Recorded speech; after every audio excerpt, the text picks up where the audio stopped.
మన విష్ణుమూర్తి గారు వచ్చారు, కళ్ళకి నేను అడిగిన దేనికి వచ్చారండి అంటే ప్రజా సమస్యల మీద పోరాడాలని విషయం. నేను అన్నాను అదే ఆంజనేయ స్వామి గారు వచ్చారు, అదే చెప్పారండి అంటే నువ్వు పోరాడాలని విషయం బూతులు ఆపేసే అన్నారు. నేను అన్నాను విష్ణుమూర్తి గారు మీ మీద ప్రమాణకం చేసి చెప్తాను, నేను బూతులు ఆడను అన్నారు. నేను అన్నాను ఎందుకంటే నేనే ప్రజా సమస్యల మీద పోరాడాలంటే తెలుగు రాష్ట్రాల్లో దారుణమైన ప్రజా సమస్యలు ఉన్నాయి.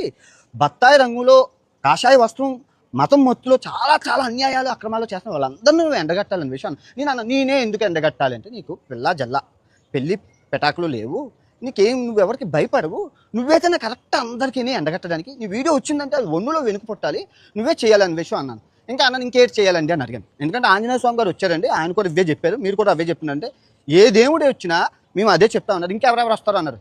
రేపు ఎల్లుండే శివుడును ఆ తర్వాత వీళ్ళందరూ వస్తారట, అందరూ మొత్తం 30 దేవతలు రోజుకి ఒకరు వస్తారని అన్న. నాకు అర్థం నేను అన్నాను మీ దేవుళ్ళందరికీ నేనే దొరికానా, ప్రపంచాత్మక నాన్వేషం ఒకటే దొరికారండి అంటే లేదు అన్వేషం, అందరూ మోసం దాగా కుట్ర చేసేవాళ్ళు. నువ్వు ఇప్పుడు వచ్చి ఏ సబ్స్క్రైబర్నైనా మోసం చేసావా?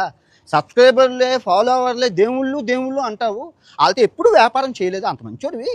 అచ్చచ్చచ్చ నువ్వేతేనే కరెక్టు, న్యాయం ధర్మాన్ని 4 పాదాల మీద నువ్వు నించో పెడతావు అని చెప్పాడు. అలాగే అన్నాను ఇంకేం చేయాలంటే స్త్రీలకు అండగా ఉండమన్నారు, ఆడవాళ్ళ సమస్యల మీద పోరాడమన్నారు, ఆడవాళ్ళతో ఉండమన్నారు, ఆడవాళ్ళని రక్షించమని అన్నారు. ఓకే ఇంక నుంచి ఇదే పని మీద ఉంటాను. ట్రావెలింగ్ ఇది ఇంతమంది దేవుళ్ళు వచ్చి ట్రావెలింగ్ ఆపో ఆపో అంటే ట్రావెలింగ్ చేస్తే ఏదైనా అవుతుంది. ఇంట్లో కూర్చొని ప్రజా సమస్యల మీద పోరాడతానని విష్ణుమూర్తి మీద ప్రమాణకం చేసి చెప్తున్నాను. ఆయన బూతులు ఆడదు అన్నారు కాబట్టి ఆయన మీద ప్రమాణకం చేసి చెప్తున్నాను, ఇంక బూతే ఆడను.